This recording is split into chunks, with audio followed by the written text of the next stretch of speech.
भारत जननी एक हृदय हो, एक और स्वस्थ राष्ट्र का चिंतन मन में, कोटी कोटी जनता की जय हो। नमस्कार मित्रांनो, मी डॉक्टर आनंद मोरे,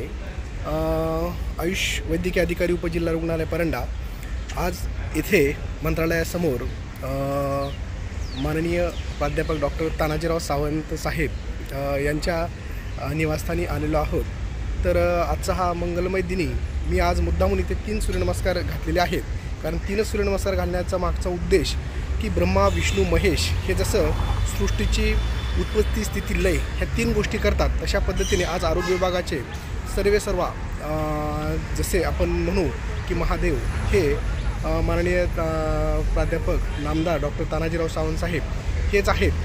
तर त्यांना जसं आपण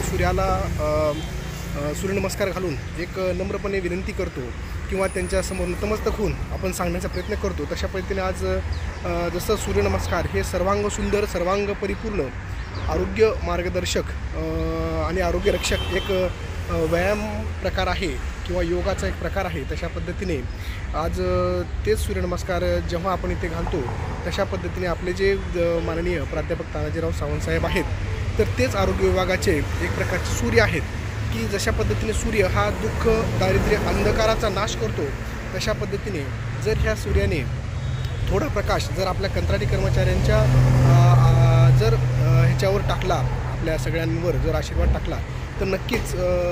जे काही कंत्राटी कर्मचारी आहेत तर त्यांच्या आयुष्यातील जे काही दुःख, अंधकार, दारिद्र्य किंवा जे काही लाचारी, जे आपण म्हणतो की कंत्राटी कर्मचारी म्हणजे या स्वतंत्र देशातील गुलाम, तर ती गुलामी नष्ट होऊ शकते। तर त्या पद्धतीने सूर्यसमान तेजमान अशा माननीय साहेबांना विनंती करू की आज त्यांनी आपल्यावर एक चांगला आशीर्वादाचा प्रकाश टाकावा आणि आपल्या सर्व कंत्राटी कर्मचाऱ्यांना एक परमनंट करून आणि समान काम समान वेतन देऊन एक चांगल्या प्रकारे आशीर्वाद द्यावा। आणि त्याबरोबरच आपण जे 14 वर्ष तपश्चर्या करून आरोग्याचे संविधान हा ग्रंथ वनराई प्रकाशक पुणे इथून काढलेला आहे, त्याला आपले मनोगत देऊन आणि त्याला पण एक गरजू समाजातील घटकांपर्यंत पोहोचवणं आणि प्रत्येक आरोग्य विभागाच्या कर्मचारी, आशाताई आणि सर्व डॉक्टर्स वृंदांपर्यंत एक हेल्प करण्यासाठी बुक किंवा एक थोडंसं मार्गदर्शन घेण्यासाठी म्हणून सुद्धा याचा उपयोग होऊ शकतो आणि अशा प्रकारचं इनोव्हेटिव्ह आदर्श काम करण्यासाठी इतरांनाही प्रेरणा आणि प्रोत्साहन मिळेल यातून, असं मला वाटतं। तरी पुन्हा एकदा मी विनंती करतो की अशा प्रकारच्या इनोव्हेटिव्ह आणि जागतिक दर्जाच्या आणि विशेषतः योग, आयुर्वेद, अध्यात्म आणि मॉडर्न सायन्सवर बेस असलेल्या सर्वांग सुंदर, सर्वांग परिपूर्ण अशा आरोग्य मार्गदर्शक पुस्तकाला आपण आशीर्वाद द्यावा ही नम्र विनंती करतो। धन्यवाद। जय हिंद, जय गुरुदेव, जय महाराष्ट्र, जय हिंद।